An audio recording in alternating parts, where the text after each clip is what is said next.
In the future, vampires take over the human world and kidnap all the kids 13 and younger. Okay, that's pretty much what happened in this episode. The vampires are taking over the world. They take all the kids, put them in the secret or not so secret place that's the size of a city. I'm not sure if it's underground or above ground.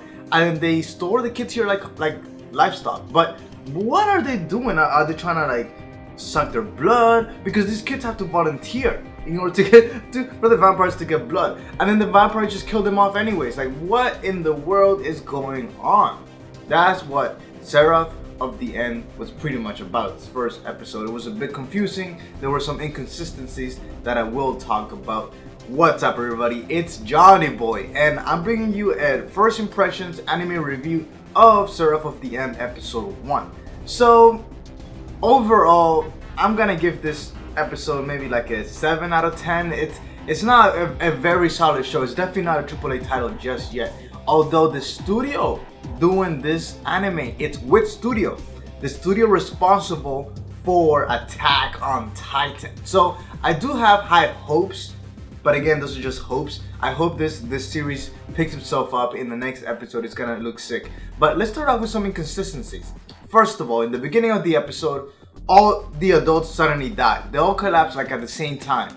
Now, the weird thing about that is that the reason to that was a virus. But this virus, you know how virus spread. They're not gonna instantly kill everybody in the city. That makes no sense. But apparently all the adults were affected, even the ones indoors. Only the kids 13 and younger were not affected.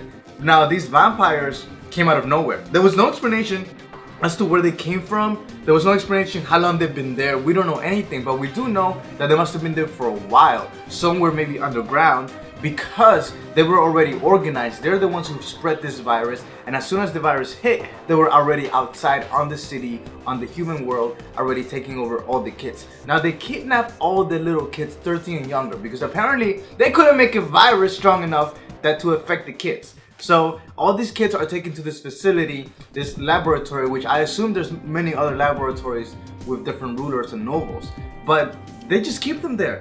4 years later, our main characters are still alive, right? But they're just chilling. One of them is giving his own blood so they can get better food. Why would these vampires need permission, or the kids offering? Why can't the vampires just take the kids and suck the blood? That made no sense. Also, it seems like the people who work there are really quick to kill these kids off. So it's in a way they don't really need these kids. It's almost like I can just kill off one of my chickens. And no, normally if you need food, you have all the chickens, you keep them alive because you need, or you don't just waste them. But no, these people are wasting kids.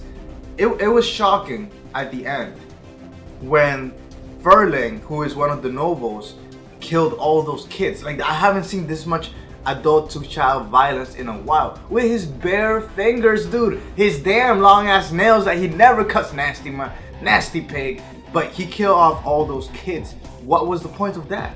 I mean, don't you want them alive so you can keep sucking their blood? You killed your boy Mika. Which, by the way, Mika, I'm sorry, Miki or Mika, what not? Mika, I thought was a girl at first, because his full name is Michaela, however you say it, Michaela. It sounded like a girl 4 years ago, but we know it's a boy now. That was weird. And now Ju is our other main character. Now I want to talk about Ju for a moment, because they did say that Ju did say that his father almost killed him, and his mother committed suicide and called him a demon child. Also, at the very end of the episode, the adults that we meet later on, who don't rescue, but they meet up with Ju.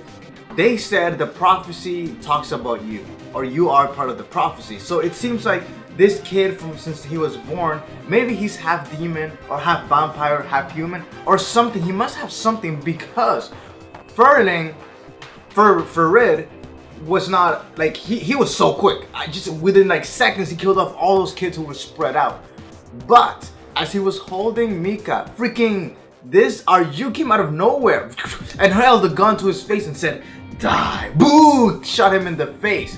So apparently his speed is a little above regular humans. Yes, the humans are not as strong as vampires, but our main character, he's not just fully human, he's more than a human, which is why he was able to make that quick dash to shoot Ferid in the face. So that's something interesting to look out for in this character. He's definitely gonna be our hero and the one that the prophecy speaks about. I wanna know what this prophecy is about. Now, another inconsistency is the fact that there's an adult. Now, if he wasn't an adult, at most, he would be 17. He would be 17 years old because he would need to be 13 in order to grow up to be what he is right now. But he seems a little bit older. So I don't know, maybe some humans survive, but at the same time, even indoors you couldn't survive. Maybe he was underground, maybe construction or something. I'm not sure. But definitely the people outside have survived because the vampires aren't big enough as an organization to take over all the kids and bring them to this facility. So there were obviously kids who still survived in the real world, on the outside world. Now, at the finale of this episode, we see previews for the next episode.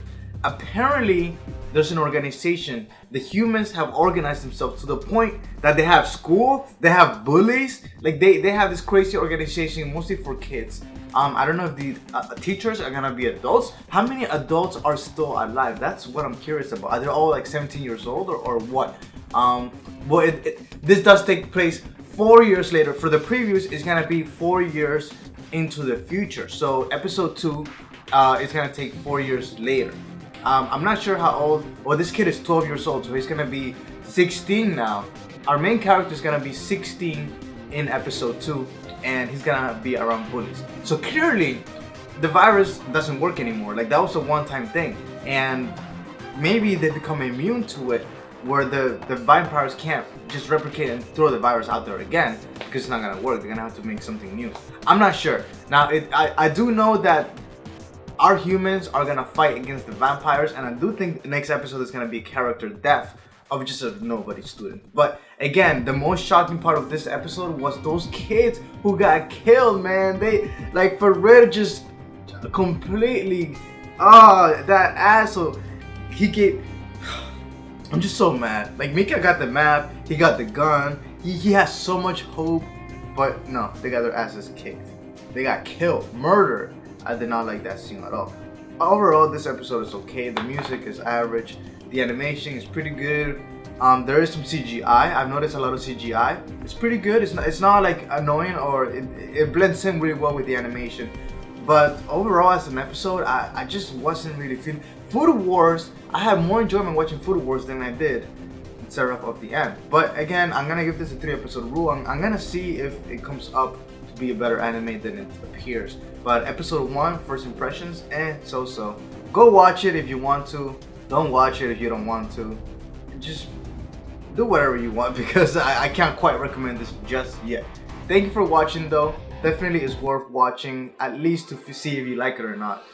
Make sure you hit that share button and share this with your friends on Facebook and on Twitter. Let them know my thoughts on this episode. Make sure you give me a thumbs up for all the hard work, and hit that subscribe button for more videos every single day. I'll see you guys next time. For centuries, humankind has been wondering, how do you give a girl an orgasm? Well, today we have an answer. Learn how to cook, you idiot. Learn how to make a mean plate of pasta, of meat, of bacon,